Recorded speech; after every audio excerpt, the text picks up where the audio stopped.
أحيل الكلمة إلى الأستاذ محمد أحمد بنيس، ولقد استمعنا إليه أمس في ورقته حول تجارب العدالة الانتقالية في أمريكا اللاتينية، والآن نستمع إليه وهو رئيسا يدير هذه الجلسة العلمية الصباحية الأولى. شكرا. إذن شكرا دكتور مهدي، صباح الخير. نواصل أشغال المؤتمر السنوي الثامن لقضايا الديمقراطية والتحول الديمقراطي، العدالة الانتقالية والانتقال الديمقراطي في البلدان العربية، السياسة والتاريخ والذاكرة. جلسة هذه الصبيحة ستكون مخصصة للاستماع إلى خبرات وشهادات في العدالة الدولية يقدمها خبراء أتوا ليقدموا تجارب متباينة يمكن طبعا الاستفادة من خلالها على مستوى الدروس المستخلصة عربيا.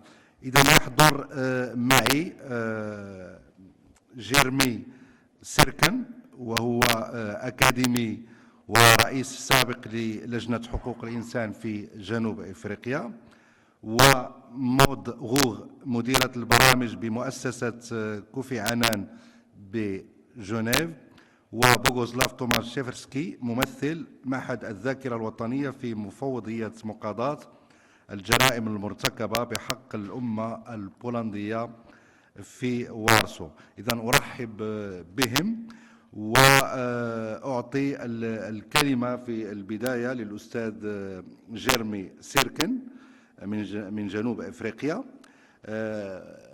على أن لا تتجاوز المداخلة 20 دقيقة، فليتفضل مشكورا.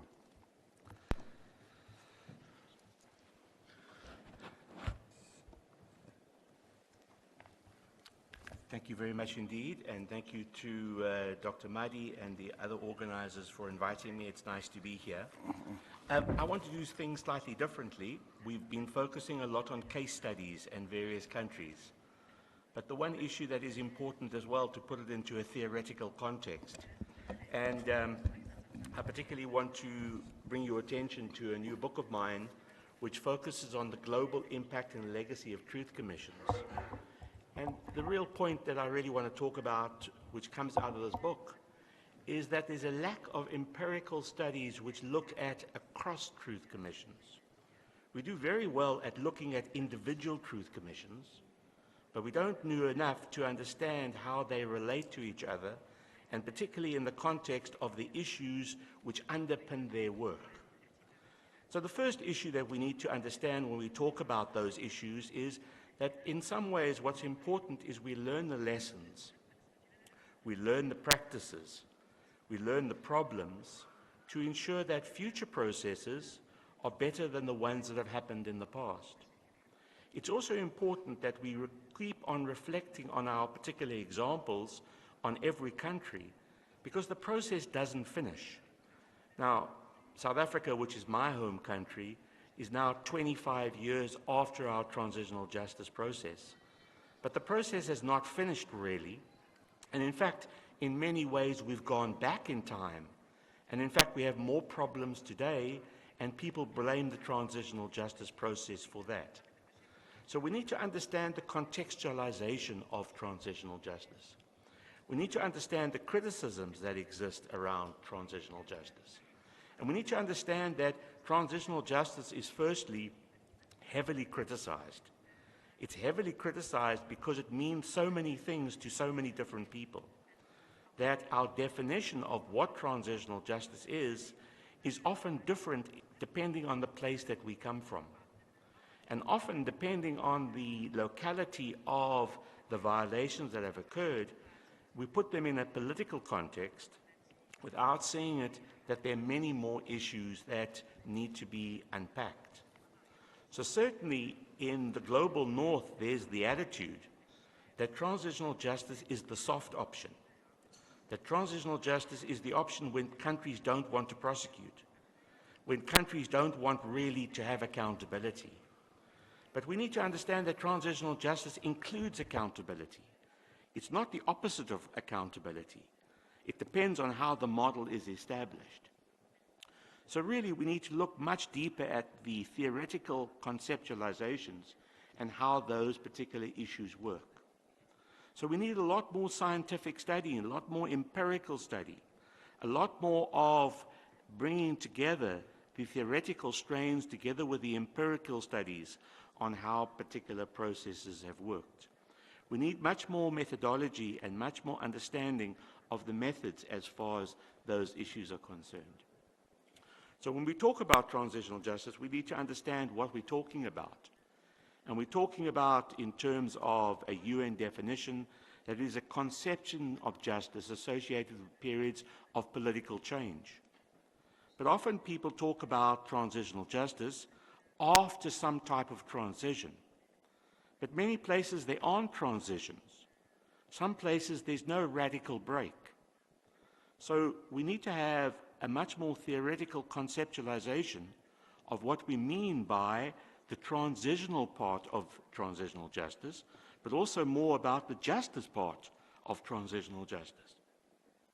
So for me, for example, one of the things I did a long time ago when I started working on transitional justice was to bring to bear an understanding that we need to understand the type of transition to understand the transitional justice conceptualization that exists in a particular country.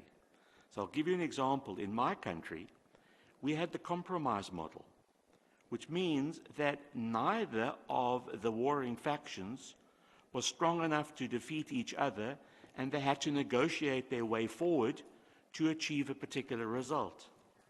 Where you have the compromise model, you have a circumstance where there are probably going to be not many prosecutions, there's probably going to be a truth commission, and there's likely to be some kind of amnesty because it's negotiated. It's not the best result, but it's the opportunity that exists in the particular context. Another model, and I'm going to use my friend from Poland because he's here and he'll then criticize me for my use of the Polish model afterwards, would be the reform model.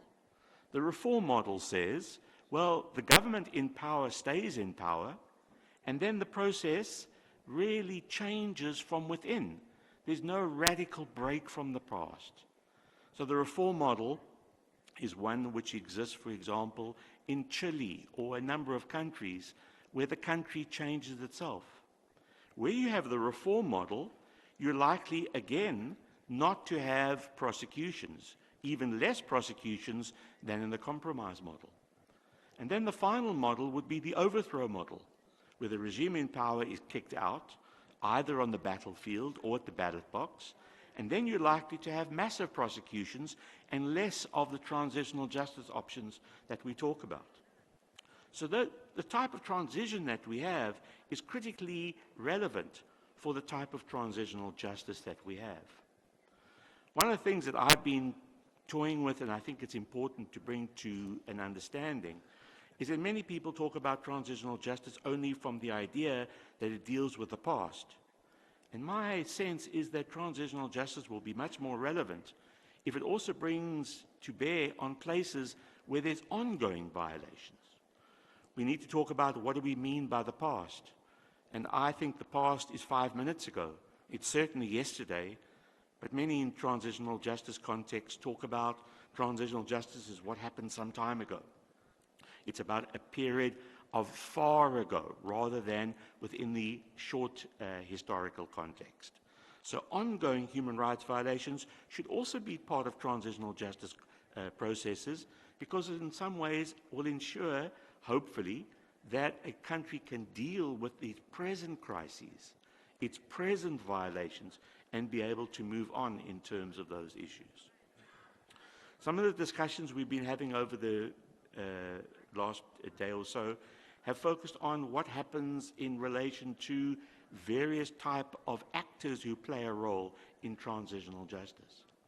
And many of us, when we focus on transitional justice, really focus on the domestic context. But as, for example, the paper on Rwanda talked about, there's a role for international actors playing a part in transitional justice. Often those international actors play a prosecution role. But we need to unpack transitional justice more to have a much greater conceptualization that there are many more actors that can play a role beyond even the United Nations. So we need to talk about all the various layers that can play a part, including international, but also regional actors, also sub-regional actors, even states from other parts of the world who can play vital roles as far as those issues are concerned. We need to also understand that transitional justice is not only law, but it's also about policies. It's also about a range of other opportunities that exist. We also need to see that there can be official and unofficial processes. We often talk about the official government-established transitional justice mechanisms, but we don't talk about the range of other opportunities that exist for other types of mechanisms to be established. So, for example, in Rwanda, in 1990, a group of international NGOs set up a truth commission to try and deal with what was happening in the country, understanding that the legacy of colonialism and the ongoing massacres that had happened for 100 years were going to continue to exist and be part of the legacy of violence in Rwanda. And that was even before the genocide. So a deeper understanding of the roots and the causes is particularly important in terms of dealing with those particular matters. So it's important to try and find ways of finding a way through these particular issues and to find all the kind of ways of dealing with the particular problems. So we talk about a range of options that transitional justice is about, and often we talk about them in either 4 or 5 pillars: truth, reparations, justice, guarantees of non-repetition, and then leading to reconciliation, either as the combination of the 4 pillars or as a 5th pillar individually. But we don't do enough to focus on how we're going to achieve those particular goals. And in fact, we do very little to plan our processes and to make sure that we do those things in terms of what we actually do to create mechanisms to achieve those particular goals. But while there are these 5 accepted pillars of transitional justice, in fact, I believe that there are more than 30 goals of a truth commission. And some of them that are unfortunately not talked about enough include, for example, accountability, about acknowledgement, an issue of amnesty, which I will come back to. What about processes of apologies, issues of coexistence?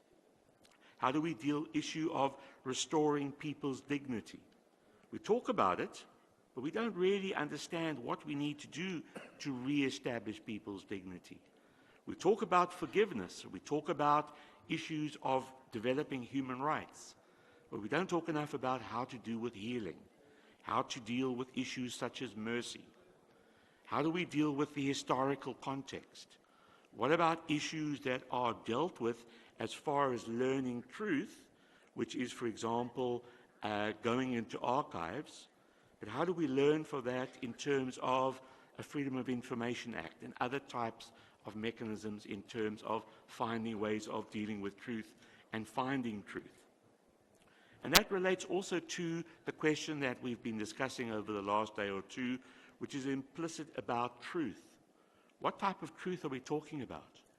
There are various notions of truth, and we should unpack the various conceptualizations. We're also talking about the narrative that the state is trying to come to with a transitional justice mechanism. Doesn't mean we're looking for one narrative, or can competing narratives exist at the same time? How do we understand reparations? Does reparations only mean individual forms of reparations? And does it only mean financial reparations?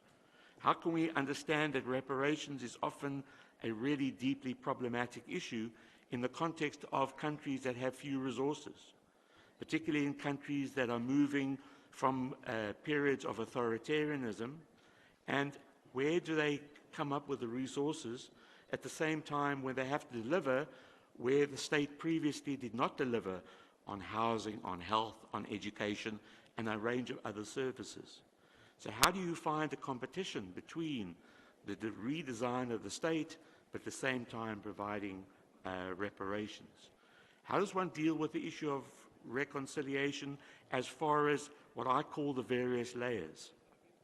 How do we understand that reconciliation is not only societal reconciliation, but also individual, also between groups? It's also between states at times, because sometimes there's fractures within states around ethnicity belonging to various groups outside particular states. One issue that has really been a focus of mine over the last few years, and I've written a book about amnesty, and I've been working extensively on the question of perpetrators. Because in many ways, transitional justice mechanisms do not really gain access to the truth that perpetrators have.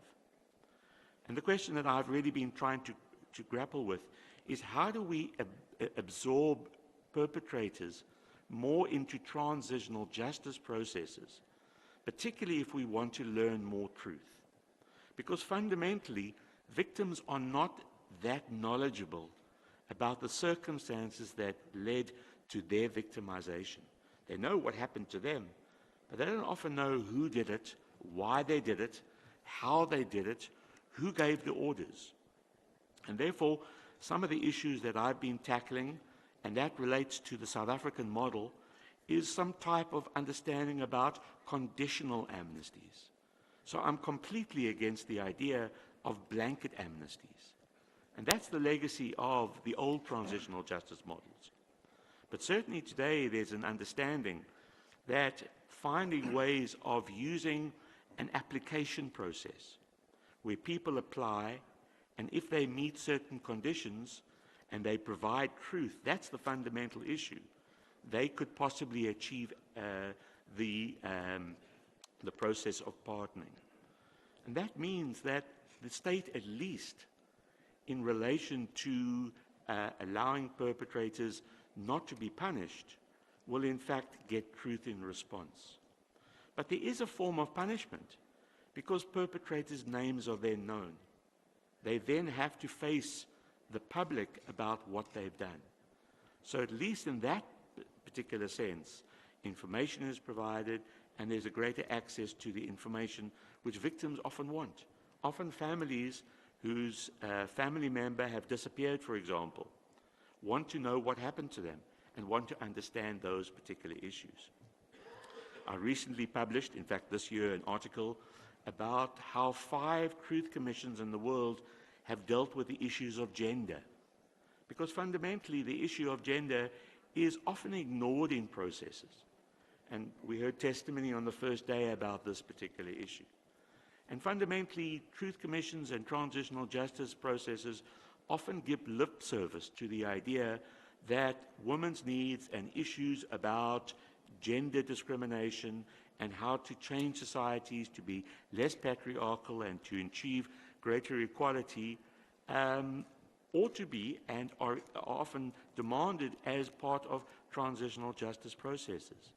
But often the mandates of these processes, the mandates of truth commissions, are very superficial in how they want gender issues dealt with.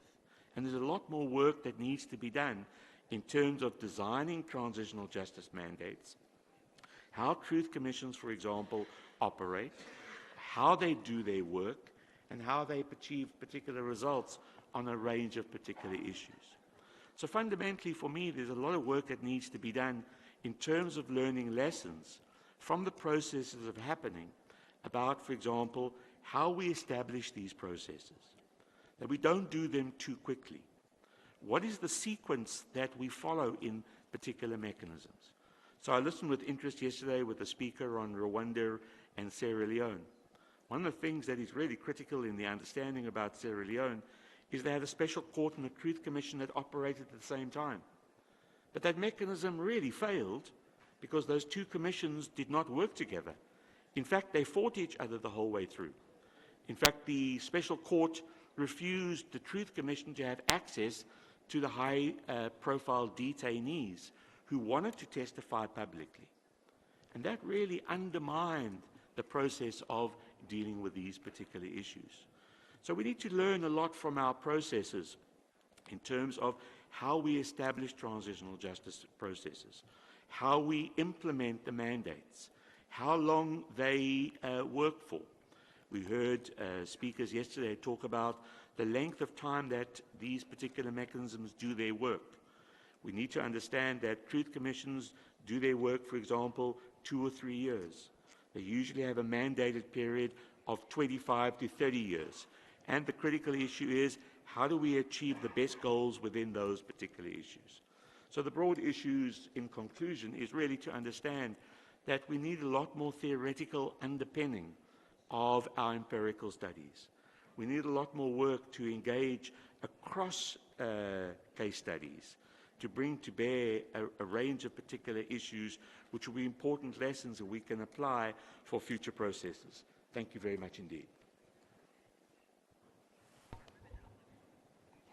إذن شكرا للأستاذ جيرمي سيركن الذي قدم مداخلة انطلق فيها من أن العدالة الانتقالية تظل غير مكتملة، المسارات لا تنتهي، ولذلك أكد على ضرورة الربط بين الدراسات الميدانية والجانب النظري في أفق استخلاص العبر ومحاولة التغلب على المعضلات التي تطرحها العدالة الانتقالية، سواء فيما يتعلق بإشكالات الحقيقة أو العدالة أو المصالحة أو المحاكمات أو الإفلات من العقاب وجبر الضرر. إذن هناك حزمة من الإشكالات تطرحها العدالة الانتقالية. طبعا تطرق لبعض النماذج المعروفة حول العالم، وانتهى كما رأينا إلى ضرورة البحث عن بدائل متعددة وخيارات متعددة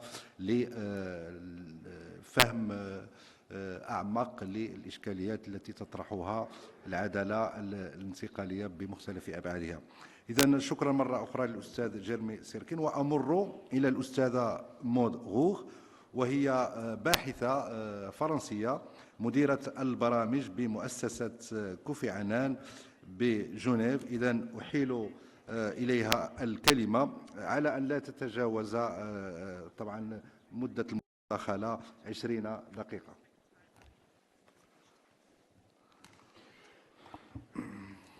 Good morning. First, I would like to thank CAREP and the organizers for having invited me to this very interesting conference. I feel humbled by such an impressive audience of scholars. I work at the Kofi Annan Foundation, and one of our areas of work relates to peace and reconciliation and transitional justice. Kofi Annan was concerned with the challenge of the recurrence of conflict. According to PRIO, the Peace Research Institute in Oslo, on average, post-conflict peace lasts only 7 years, and roughly 60% of all conflicts recur. So we need to improve the peace-building tools and methods that we use, including in the field of transitional justice. One of Kofi Annan's biggest frustration was that Truth Commission, reconciliation, and accountability have become standard features in peace agreements. But very little is said in the agreement about how to do that. So basically, the people who are responsible for the implementation of the peace agreement are left with the difficult task to figure it out. And what happens often is that they tend to replicate transitional justice models that were used in other countries without necessarily knowing what worked and what needs to be adapted to their particular context. So we decided to examine different examples of truth commissions and of reconciliation in order to develop guidance for practitioners. We started with truth commissions, and we partnered with the International Center for Transitional Justice. We conducted a number of case studies in Guatemala, Sierra Leone, Kenya, Nepal, and DRC. And we convened a symposium with experts from a wide range of countries. This led to the publication of this report entitled Challenging the Conventional, Can Truth Commissions Strengthen Peace Processes? We then moved to the topic of reconciliation, and we partnered with Interpeace and followed a similar method. We had the chance of having Professor Ghanim Al-Najjar at the symposium of experts that we organized. So with these reports, the point was not to come up with a one-size-fits-all solution. We know that there is no one single recipe for success. Our objective was more to identify key questions that peace builders and policymakers should pay attention to when designing or implementing a truth commission or reconciliation process. So today I will just highlight maybe one key finding from each report. Starting with truth commissions, one of our key findings is that overloading a commission with too large a mandate can seriously undermine its effectiveness. In examining a range of truth commissions, it was clear that a narrower mandate, such as those commissions that focused on enforced disappearance, achieved more than those with mandates that covered long periods of time and many issues. So of course, this can be a very difficult choice. But we must be careful that we do not make the perfect the enemy of the good by making the period examined by the Commission too long or the areas of inquiry overly broad, because experience shows that this may result in a mandate that is impossible to meet and leads ultimately to frustrations. A good illustration for that is the contrast between the Truth Commission in Chile, that our moderator knows well, and the Truth Commission in Kenya. In Chile, the Truth Commission that was established at the beginning of the 90s focused on fact-finding, and it focused on only 3 types of crimes: arbitrary executions, enforced disappearance, and murders committed by armed opponents. In contrast, the Kenyan Commission had 18 objectives, 12 functions, and was asked to look into crimes against humanity, economic marginalization, ethnic oppression, and corruption since 1963 to 2008. So this was a very broad mandate, and the Truth Commission of Kenya, in its own report, recognized that it was unrealistic. The problem is that it raised high expectations.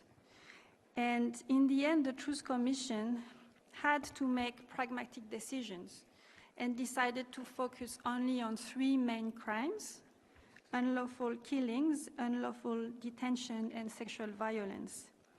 And within the 50 years of their mandate, they decided to focus on 6 specific periods of violence.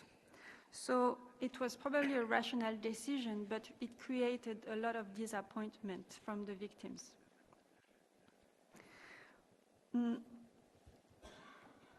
So with regard to the difficult choice that needs to be made when it comes to the breadth and depth of a mandate of a commission, our point with the report is not to say that this option is better than the other. It's more to kind of highlight some of the challenges that may come from one option or the other. And what we want to also highlight is that it may be helpful to distinguish between a truth commission, which is an ad hoc and short-lived body, and the goal of truth-seeking. A truth commission, even the most encompassing and complex one, should not be understood as the final definitive response to the right to truth. Other measures can contribute to the right to truth.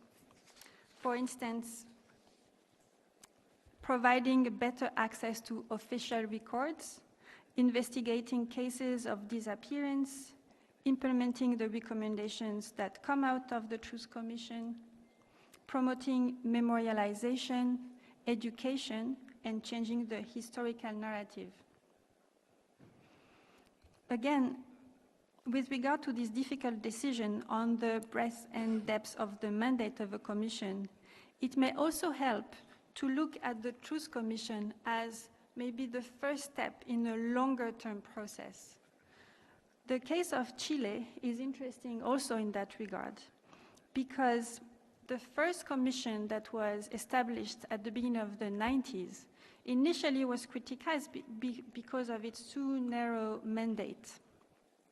But the credibility of its report convinced all stakeholders of the value of a Truth Commission and of transitional justice in general. So this led them to establish a second commission in 2004 to investigate other patterns of violence, such as torture and sexual violence.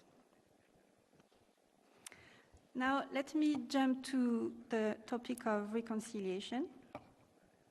Among other things, we looked at the question of who does and does not participate in reconciliation efforts and what it means for the effectiveness of reconciliation. One of the findings is that too often we leave it to the state to lead the reconciliation agenda after a peace agreement. But political priorities change. Those who were in power at the time of the peace agreement may not stay in power long enough. This is why coalitions for reconciliations are necessary to keep the momentum. Other groups beyond the state, such as victims groups, civil society actors, women, youth, veterans, can play a very important role if they embrace the reconciliation agenda and push for it in the longer run. I will give you two examples of how some of those groups manage to make their voices heard in the peace and reconciliation process.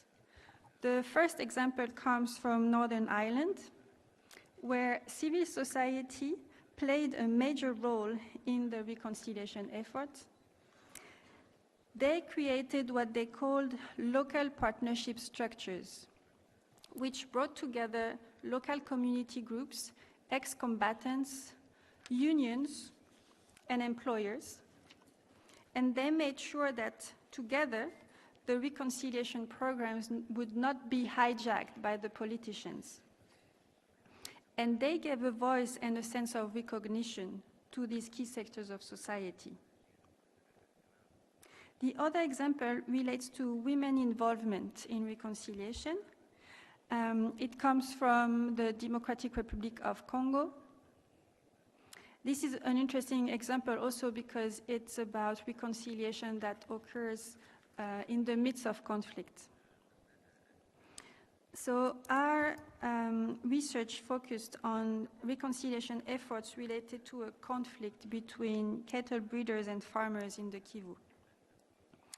Local civil society organizations and the population set up interethnic committees to mediate between the warring communities and militias. Women from the different communities came together and overcame their differences because the violence affected them and their daily movement in a more acute way.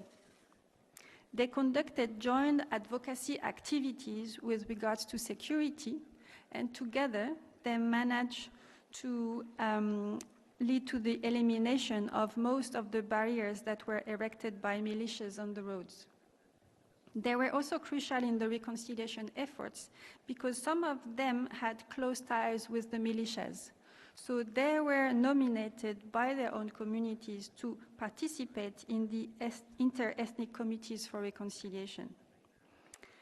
This experience has had long-term effects in terms of women participation in decision-making. Based on the skills displayed by women in the inter-ethnic committees, men have increasingly recognized that women are capable of occupying decision-making positions formerly reserved for men. Several women members of the inter-ethnic committees were then chosen to play key roles in city councils and in the teams of provincial ministers. To conclude, this example is interesting from a practitioner's perspective because it shows that women as a key constituency exist as a common identity across other social divides, and therefore provide a strategic entry point to bridge differences. And women, as well as youth or ex-combatants or victims groups, can be a key component of strong coalitions for reconciliation. Thank you.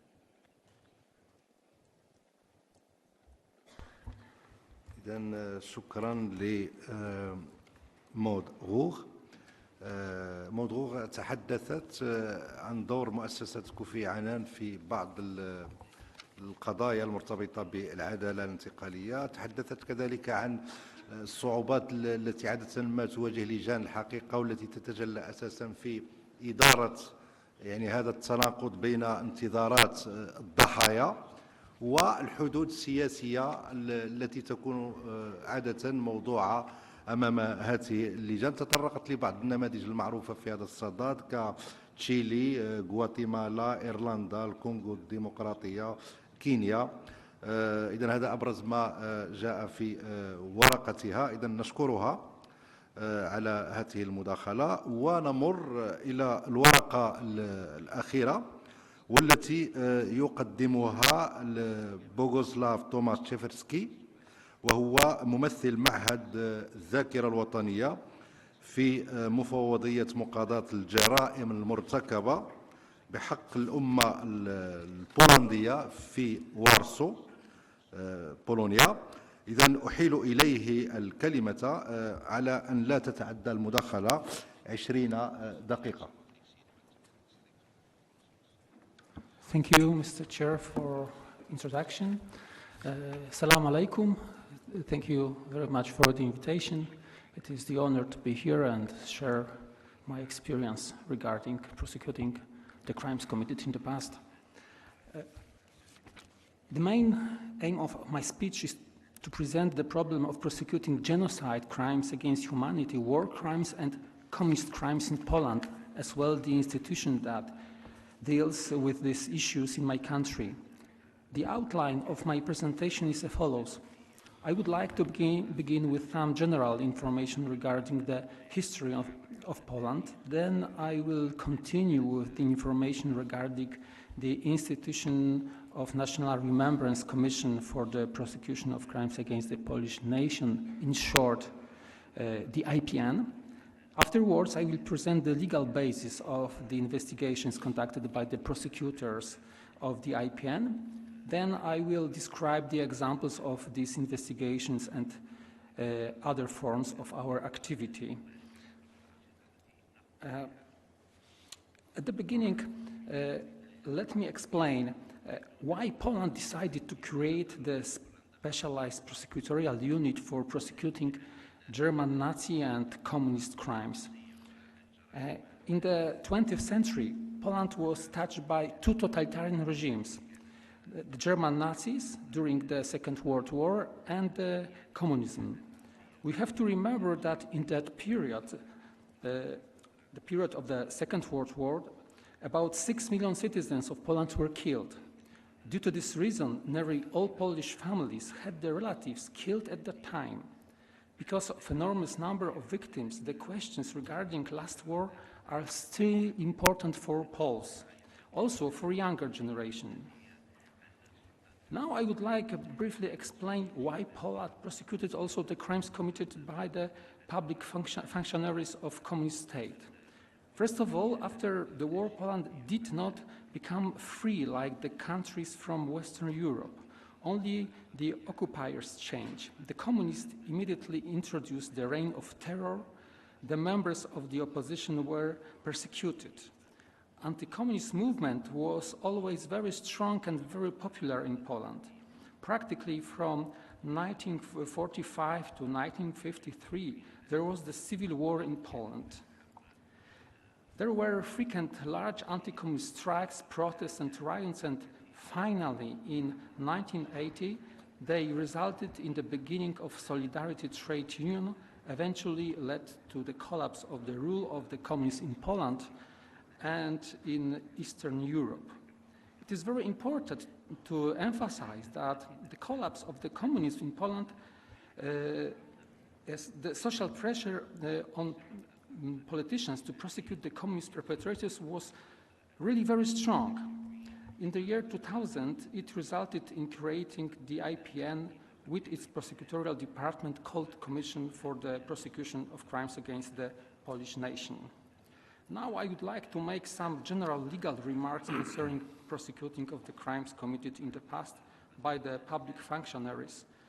Also the problems regarding the rights of the victims. From the legal point of view, it is very crucial to explain the question how we can understand the responsibility and the legal duties of democratic state for the lawless actions of the public functionaries committed during the communist regime and in general during totalitarian regimes. In my opinion, as a practitioner, these duties should be fulfilled by three legal activities. First, by the criminal proceedings. It means that the investigation should be conducted by the prosecutors, and finally the verdicts should be given by the criminal court. Second, by the civil proceedings. It means that the victims, after the civil trial, could obtain the compensation for the lawless actions committed by the public functionaries. And third, by the rehabilitation proceedings. It means that the victims could delay the guilty verdicts given by the court during the communist era and receive new unguilty verdict.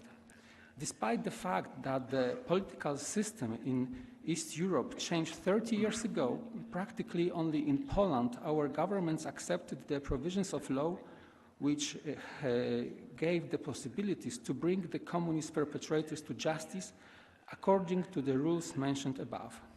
The most significant activities regarding these cases are conducted by the prosecutors of the IPN. Our investigation proved that bringing the communist perpetrators to justice is still possible. You have to know that from the legal point of view, another important issue is that the crimes committed by the public functionaries of the communist state during the times where the communists were in power usually could be treated as the core international crimes, which are genocide, crimes against humanity, or war crimes. We have to remember that these crimes are imprescriptible, so they can be prosecuted without any time limit. One more significant remark, the definitions of core international crimes are the same in every system of law because they come from the international conventions accepted and implemented nearly in all developed countries. It is interesting that these conventions were implemented also by the communist totalitarian regimes. I would also like to underline that the crimes committed by the public functionaries of communist regime couldn't be prosecuted in the time when they were committed due to the political reasons, because the perpetrators were protected by the political and legal system.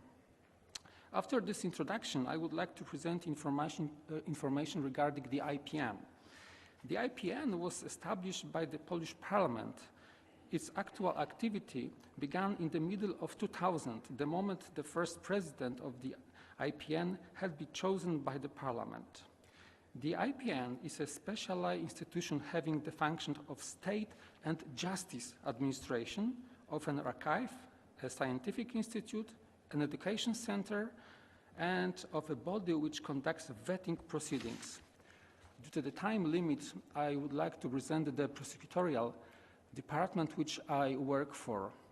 It is the Commission for the Prosecution of Crimes Against the Polish Nation. It is an investigating department of the IPN and simultaneously is a specialized part of the Public Prosecutor's Office of Republic of Poland. It has the same investigating possibilities as Common Prosecutor Office. The Commission for the Prosecution of crimes against the Polish nation consists of the Chief Commission, which I work for, and branch commissions situated in 11 Polish cities. What are the legal powers of the IPN's prosecutors? They conduct the investigations concerning Nazi and communist crimes and other crimes which are classified as genocide, war crimes, and crimes against humanity committed in the period between November the 8th, 1917 and July the 31st, 1990 on Polish citizens and on people of Polish nationality who were citizens of other countries. The prosecutors conduct investigations and bring indictments to court. Very important is that the prosecutors of the IPN fulfill the legislator's wish to not allow any lawless acts perpetrated by the officers of the state during the German occupation of Poland and during communist regime that violated human rights to fall into oblivion. At the end of last year, 78 prosecutors worked in the investigating department of the IPN. Despite of passage of time, the scale of work is still serious. In 2018, more than 1,000 investigations were completed. Among the closed investigations, 769 related to communist crimes, 474 to Nazi crimes. In 10 cases, indictments were brought to court. In the year 2018, the prosecutors examined almost 6,000 witnesses. The legal basis of the investigation are mainly defined by the Polish Penal Code and by the Act of the IPN.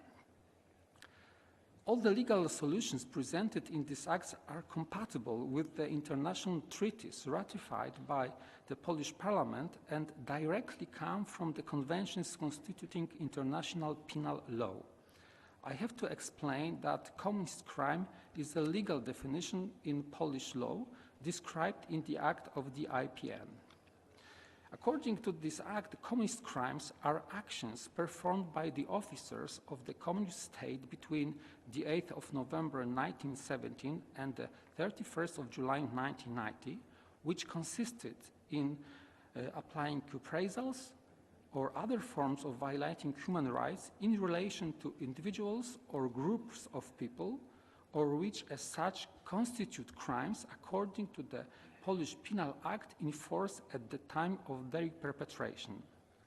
Now I would like to present the examples of the most significant investigations conducted by the prosecutors from the IPN. We are conducting numerous investigations against former local commanders of the civic militia responsible for illegal internment of about 5,000 democratic opposition members at the time of martial law declared on December the 13th, 1981. Next example regarding martial law in Poland, it is the investigation against members of the Military Council of National Salvation responsible for illegal declaration of martial law. At this time, for example, several thousand opposition members were interned and strikes were crushed with help of the army and special riot police units. Many members of the opposition and underground trade unionists from Solidarity were sentenced to prison terms, others forced to emigrate. Next example of the investigation concerning killings of Polish citizens by officers of Czechoslovak Communist State in the year 1948-1989, when attempted to cross the Czechoslovak-Austrian border. During this period, the electric fence was charged with from 4,000 to 6,000 volts, leading to cruel death of refugees trying to cross the border to the west. It is crucial that there wasn't any warning saying that this fence is under deadly electric power. Next investigation regards also a communist crime committed during martial law in Poland. It concerns the crime which is called massacre in Wujek coal mine. This investigation was against a member of civic militia special security forces During the operation, 21 people were injured and 9 minors were killed as a result of the shooting. Next case concerns Nazi crime. It is conducted against a company commander of Ukrainian Self-Defense Legion, which was the part of German army in occupied Poland. On July 1944, he ordered the pacification of 2 Polish villages. During this action, the villages were burned down and 44 civilians, also women and children, were killed. The perpetrator, who is now 98 years old, lives in the US. The criminal court in Poland accepted the IPN prosecutor's request and issued an arrest warrant for him. This decision opened the way for application to be sent to the US authorities for extradition of the perpetrator. Unfortunately, it is very probable that due to his poor health condition, the extradition will be not possible. Now we are waiting for the result of the work of the medical experts in the US. Our investigation of this case led to the conclusion that genocide, crimes against humanity, or war crimes are imprescriptible, and the perpetrators could be prosecuted to the end of their life. Apart from conducting investigations and participating in court, the prosecutors of the IPN also involved in the cases regarding the rehabilitation of the victims. According to the act of the IPN, the prosecutor, in the name of the victims of the totalitarian regime, can lodge to the court the rehabilitation request to cancel the unfair verdicts given by the courts during the communist era in Poland. Of course, it is possible only when these verdicts regarded anti-communist activity of the victims. Last but not least, the example of Poland shows that after collapse of totalitarian regimes, prosecuting the perpetrators of core international crimes is always necessary and possible. I would like to point out that these crimes must not sink into oblivion. Thank you for your attention, and I hope you found this information useful. Thank you very much.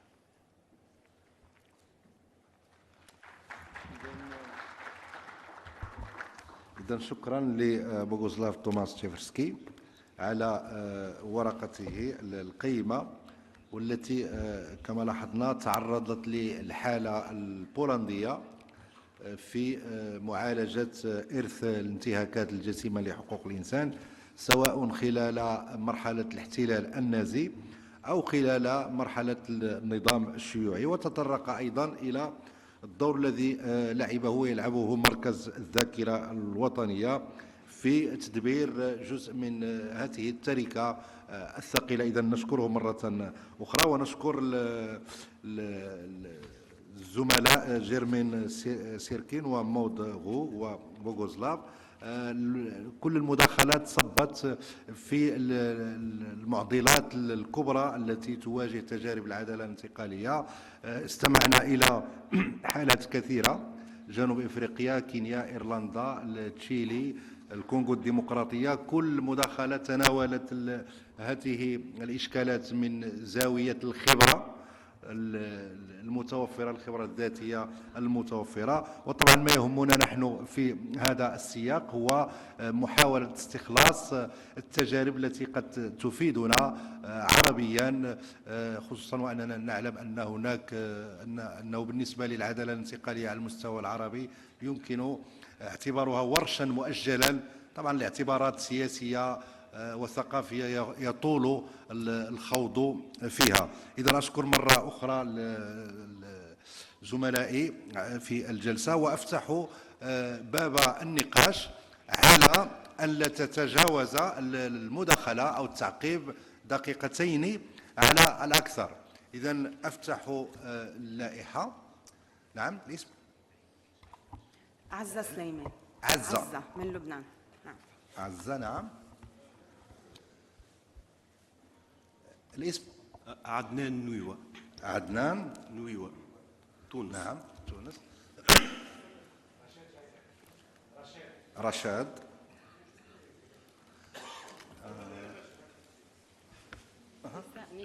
نساء وسام. بلا يسر.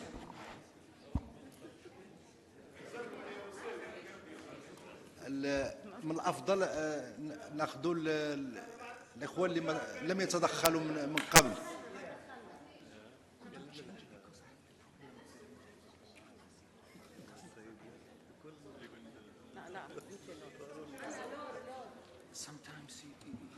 فقط اسمحوا لي بهذا التذكير. تذكير يتناول التجارب.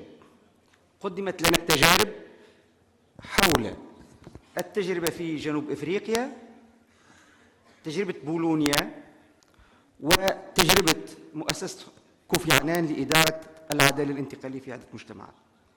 رجائي بكل لطف أن تنصب النقاشات حول الورقات العلمية، ولن يسمح مطلقا بإثارة قضايا جانبية. قضية العدالة الانتقالية خارج هذه الورقات قضية مهمة جدا، وفي العالم فيه 100 تجربة للعدالة الانتقالية، 100 تجربة إذا ما أخذنا بها الاعتبار قضايا لجان التحقيق والمصالحات الوطنية إلى غير ذلك. الآن لنا 3 ورقات ثرية جدا في سياقات عرقية، في حالة افريقيا الجنوبية، وفي حالة زعامات ألهمت ربما التجارب إلى ذلك، في حالة مركز كوفي عنان أيضا قضية الاختلافات العرقية والطائفية، هذا مهم. قضية التجربة البولونية قضية شمولية ونظام توتاليتاري في 6 ملايين. يعني فرجائي القضايا قضايا ملحة، وقضايا لابد أن تكون لصيقة بالورقة. جرت العادة في البحوث الأكاديمية أن نتناول الورقات، وللأسف أعطوا أيضا مجال لمن لم يتكلم. هذه مسائل أدبية وسنلتزم بهذا. المؤتمر هو مؤتمر أكاديمي مفتوح لجميع الناس، المعرفة متقاسمة بين جميع، ولكن حتى لا نبخس الورقات الملاحظات لابد أن تكون في علاقة وثيقة بالورقات. وللأسف الرئيس سيقطع كل مداخلة لا تلتزم بالحدود الإيثيقية. فما ديونتولوجيا، فما أخلاقيات. هؤلاء قدموا من بولونيا، من جنوب افريقيا، للاستماع الى صدى ورقاتهم وليس الى قضايا العداله الانتقاليه في العموم، مع تقديرنا لكل من يتدخل ومع تقديرنا لكل راي. فهذه ابجديات المؤتمرات. هذا مؤتمر علمي، مؤتمر اكاديمي. هناك مؤتمرات اخرى يقوم بها المجتمع المدني حول قضايا العداله الانتقاليه، نحترمه، ولكن الالتزام بما ورد في الورقات، سؤال أو تعليق أو إضافة للتجارب ال3، وشكرا. نعم، إذن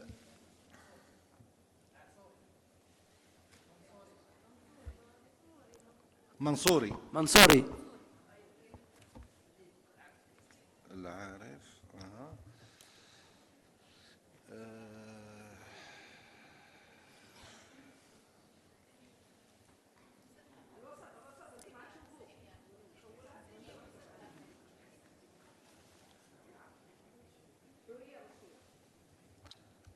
إذن أكتفي بهذا القدر. إذن عزة.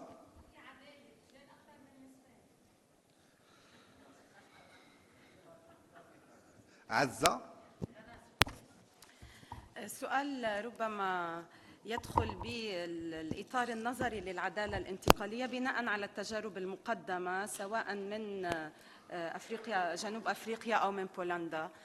سأقارب الموضوع من منظار السياسة الدولية، أنه يمكن أن ننظر من تأثيرات الأقطاب الدولية على الإطار المحلي. يعني بين الحكم أو لما بيكون عندنا قطبين مثل أمريكا والاتحاد السوفيتي بفترة هذه الثنائية بالسياسة الدولية، وعندما تحول إلى قطب واحد، إذا جينا نعكس هذا الإطار الزمني على الإطار القانوني والجرائم التي أثيرت في موضوع العدالة الانتقالية، نجد مثلا أنه في بولندا أثير موضوع الحزب الشيوعي كمرتكب جرائم، وفي أفريقيا الجنوبية الجرائم المرتكبة في التمييز العنصري.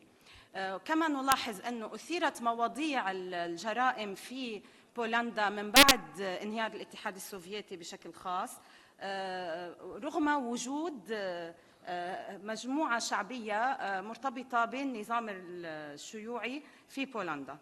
أنا لست مطلعة على واقع بولندا، وأنا الآن أنظر إلى التجربة، لذلك سأسأل: هل هذه التغيرات، يعني عندما كانت المنظومة مرتكبة تثير قضايا متعلقة بحقوق الإنسان، الآن نحن أمام منظومة جديدة تثير قضايا متعلقة بالفساد، إذا نوعين مختلفين من الجرائم.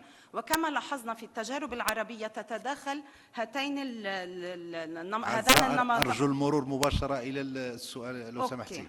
أوكي. ما أنا حتى نقدر نطبق التجارب الدولية على الواقع العربي.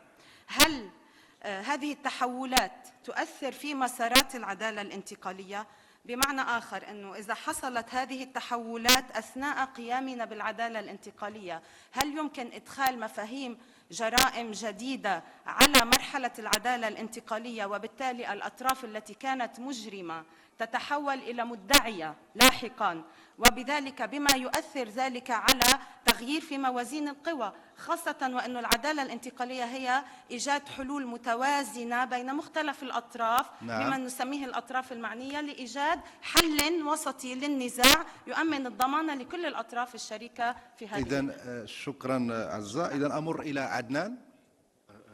شكرا. السؤال هو المتدخل الأول السيد جيرمي سيركن. أكدتم على أن العدالة الانتقالية مرتبطة بالسياق المحلي، فكل تجربة لها خصوصية، وكل تجربة عليها أن تبحث عن الحلول الخاصة بها. ولكن في مجال العدالة الانتقالية نلاحظ أن هناك معطى خارجي، هناك عوامل خارجية تدخل على الخط، وهذه المعطيات تتمثل أو العوامل الخارجية تتمثل في ضرورة احترام المعايير الدولية لحقوق الإنسان. فالعدالة الانتقالية التي تسعى لمعالجة انتهاكات الماضي في مجال حقوق الإنسان عليها أن لا تؤدي إلى انتهاكات جديدة لحقوق الإنسان. من هنا يأتي التأكيد على مسألة ضرورة احترام قرينة البراءة ومقتضيات المحاكمة العادلة. سؤالي بالتحديد عن تجربة جنوب افريقيا. العدالة الانتقالية مضت أكثر في اتجاه العفو عن المتورطين سابقا، ولكن العفو ألا يعني إفلاتا من العقاب في بعض صوره؟ كيف وفقتم بين كشف الحقائق والمحاسبة والعفو من جهة ثانية؟ شكرا. إذن شكرا عدنان. أمر إلى رشاد. أتفضل. السلام عليكم. لدي سؤالين اثنين، احداهما الى السيده من جنوب والسيد من جنوب افريقيا. كيف وقع التعامل مع انتهاكات حقوق المراه؟ يعني هذا من اغتصاب، وهل يمكن اسقاط هذا على المشهد التونسي؟ اثنين، التجارب في بولونيا وقع دعمها من اوروبا، فالى اين وصلتم؟ ماذا فعلتم فعلا بالجنديين المغتصبين في بولونيا؟ هل ركزتم على تواصل الدولة أم تجاوزتم هذا؟ شكرا. شكرا رشاد. يسر تفضل.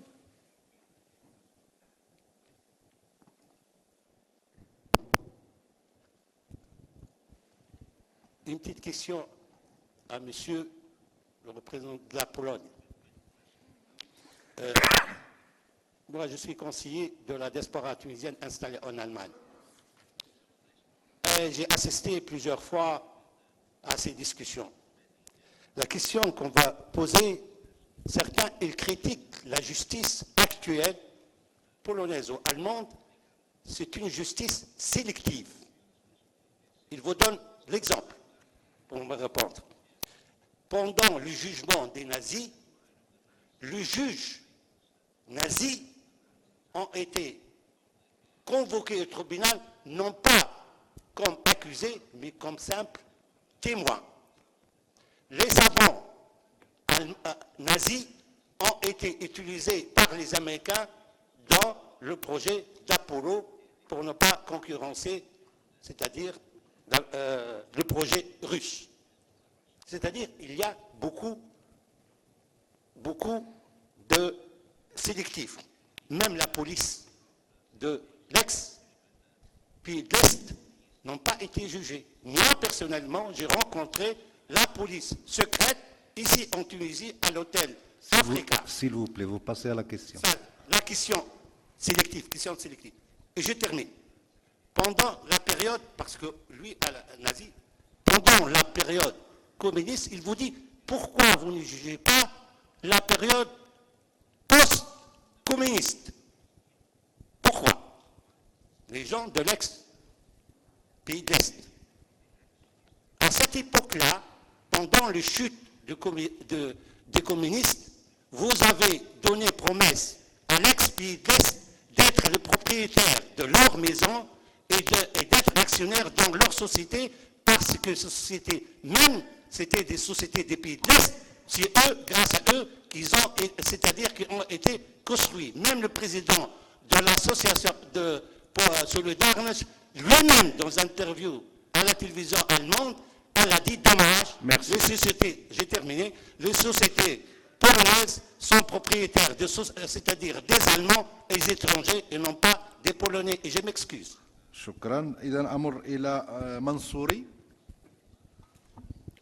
السلام عليكم. أولا سعيد جدا بالاستماع إلى الخبراء.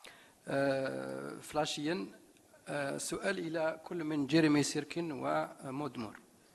هل هناك تنسيق بين المنهج النظري الذي يدعو إليه جيرمي سيركن من خلال ورقته والمنهج الإمبريقي الميداني الذي تمثله مثلا مؤسسة كوفي عنان ممثلته مودمور؟ سؤال ثاني للسيدة مودمور، سؤال من ناحية من خلال تجربتها، هل مراكز السلام تناقض أو تساند المقاربة القانونية في حل الصراع؟ نعم. سؤال للسيد بوكسلاف، الخلاصة ما هو الدرس البولوني للبلدان العربية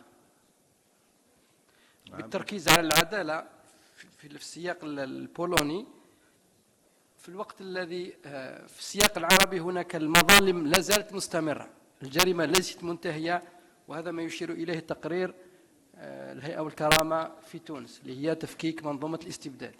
إذا شكرا منصوري. أمر إلى لحظة. رجاء في النهاية أرجو من الخبراء أن يعطوا هامشا للحالة العربية من خلال دراستهم. نحن في هذا المؤتمر. إذا شكرا منصور. أنا مضطر للمرور إلى الأخ عارف نظرا لضيق الوقت. شكرا على المداخلة. السي العارف. شكرا السيد الرئيس. I want to ask my question very quickly to Mr. Jérmie Sirken about some difference between forgiveness on one side and other terms like reconciliation, regrets, amnesty, reparation, because each time forgiveness is at the service of a finality or normal condition considered and spiritual condition, each time that it aims to establish a normality by a work of mourning, by some therapy or ecology of memory, then forgiveness is not pure. So my question is, there is some difference between forgiveness on one side and excuse, regret, amnesty and reconciliation. Thank you. إذا شكرا سي العارف. بوستا.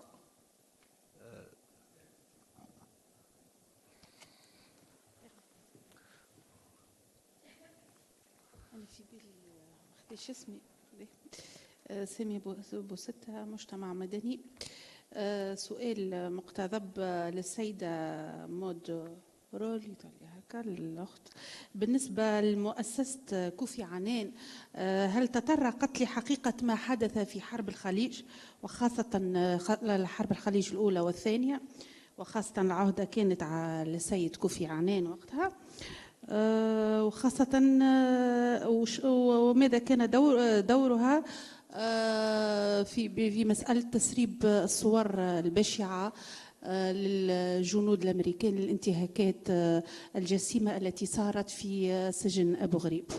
هذا هو السؤال معناها نعم، شكراً. هل معناها المؤسسة تتطرق لكل القضايا العالمية أو لإفريقيا فقط؟ نعم، إذا شكرا أستاذة. إذا أمر إلى حورية، آخر متدخل، آخر سؤال. حورية. نعم، أسعد الله صباحكم جميعا بكل خير. أنا لي أولا تعليق على السيد سيركن والسيدة رور.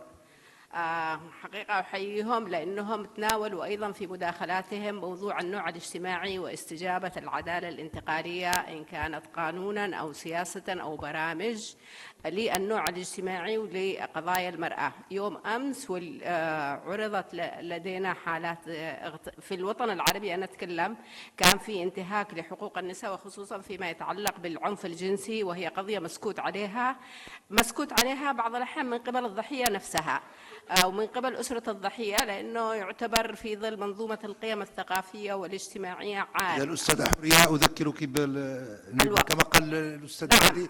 هذا أولا بالنسبة مرور إلى السؤال دون الخوض في مسائل جانبية. ما استوفيتش الوقت. السؤال هو للسيد شيفرسكي من بولندا عن الإطار الزمني لموضوع تطبيق العدالة الانتقالية، لأنه كان الإطار الزمني كبير جدا من فترة النازية ثم فترة الشيوعية. هل هو فقط للحفظ في الذاكرة التاريخية أم أنه بالفعل لمعالجة ضحايا؟ نتكلم عن هذا لأنه في اليمن، وأنا سأعرض التجربة اليمنية يوم غد، دخلنا في خلاف حول المدى الزمني. شكرا لكم. إذا شكرا لك أستاذة حورية، شكرا لكم. إذا أعطي حق الرد للأساتذة على أن لا تتجاوز مدة الرد دقيقتين. إذا أبدأ ببوغوزلاف.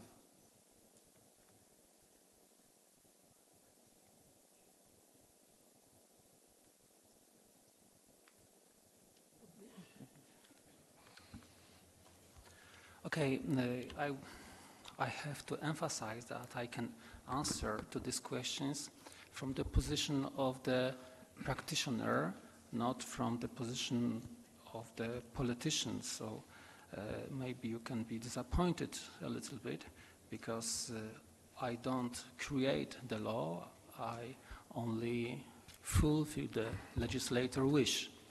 So the last question regarding the time frame of our investigations, it is very necessary to understand that the Polish people suffered under two totalitarian regimes, and due to this reason it is very important for Polish people to bring the perpetrators from Nazi times and from communist times to justice. The questions regarding the lesson learned from Poland to Arab countries, you know, in my opinion, the most important question is to create the provision of law concerning these problems. And it is also connected with another questions about the law in Poland. Our law is, it comes directly from the international conventions regarding war crimes, crimes against humanity, and genocide. And only we've got one different solution regarding communist crime. It is the definition of the communist crimes described in our penal code. But also this definition doesn't break the most important rule of law, lex retro non agit, so it is not possible to prosecute perpetrators without any law from the past, because the condition to prosecute the communist crimes is that the crimes committed by the public functionaries were also the crimes in the time of their perpetrators. So this condition doesn't break this fundamental rule of law, lex retro non agit.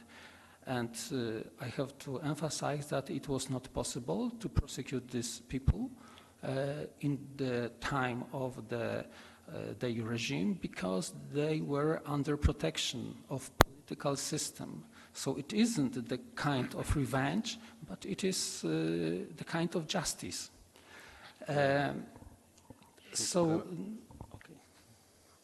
إذا شكرا بوغوزلاف. أمر إلى مود.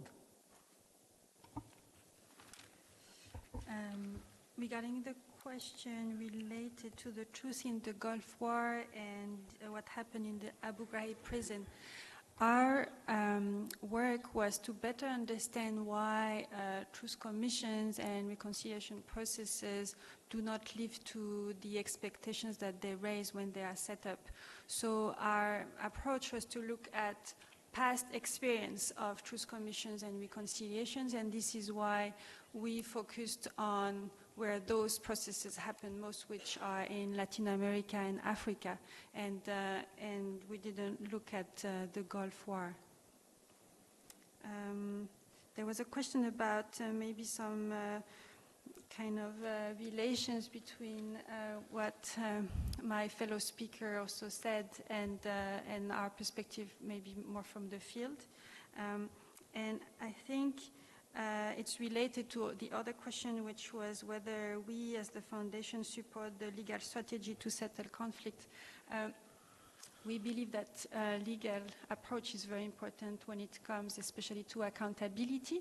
But I think if we want to really achieve accountability and also reconciliation, we need maybe an approach at different levels. So, and I think this also relates to what my fellow speaker said, which is that accountability and legal prosecutions are very important, but we also need to look at how to ensure the dignity of the victims.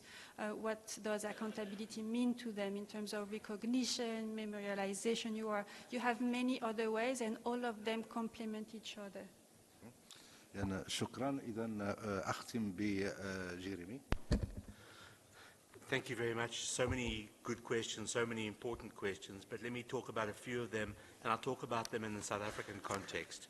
The theory and the practice are critically important components. So to address your issue more that you talked about, the narrow mandate, for example, and the issue of the time period, South Africa tried to do that, but the expectations of victims today is deeply problematic because they look back and they say the issues were not dealt with sufficiently.